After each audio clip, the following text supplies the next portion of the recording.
நல்லா கழுவிட்டு ஒரு கிளாஸ் தண்ணி இப்போ ஊற்றிட்டு லைட்டாக உப்பு கொஞ்சம் ஆட் பண்ணிக்கலாம். கொஞ்சோண்டு மஞ்சள்தூள். இப்போ கட் பண்ண தக்காளியும் சேர்த்து போட்டுக்கலாம்.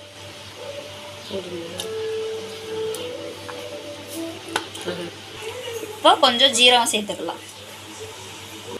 இப்போது இதை ஒரு 2 விசில் விட்டு நம்ம அதை எடுத்து வச்சுட்டு அடுத்து நம்ம கீரைக்கு தாளிப்பு வந்து பார்க்கலாம்.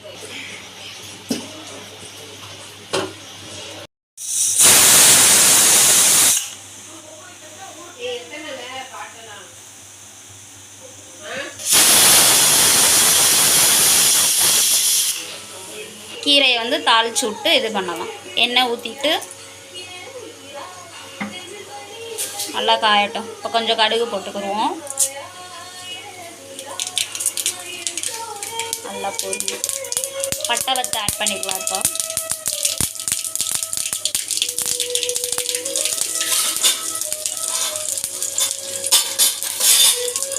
இப்போ கட் பண்ண வெங்காயம்,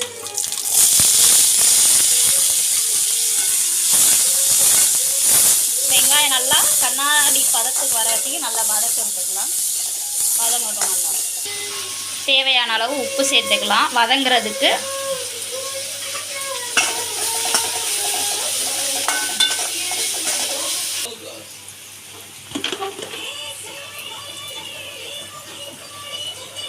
இப்போ அதை மசிச்சு வச்சுக்கலாம். நம்ம ரெடியா. இப்போது கட் பண்ண கழுவி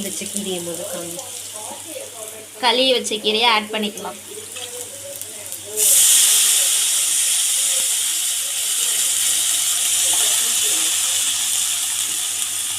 இப்போது நம்ம விசில் விட்ட பருப்பை கொஞ்சம் மசிச்சு வச்சுக்கலாம்.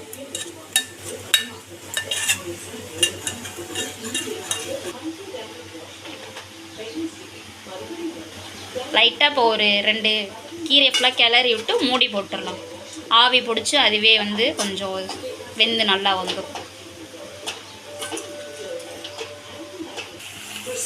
பார்த்தீங்களா, நம்ம ஃபுல்லாக வடைச்சட்டி ஃபுல்லாக கீரை இருந்துச்சு. அது வதங்கி சுருங்கிருச்சு.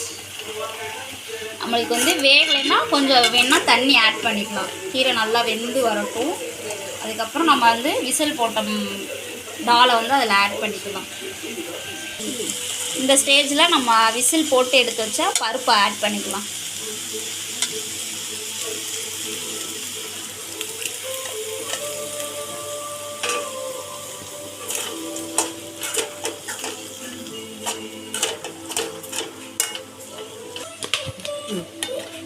நல்லா கிளறி விட்டுக்கோங்க.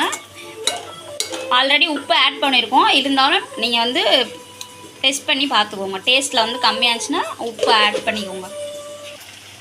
கீரை நல்லாவே வந்துருச்சு. இந்த ஸ்டேஜில் ஆஃப் பண்ணிட்டு சர்வ் பண்ணலாம். Bye friends.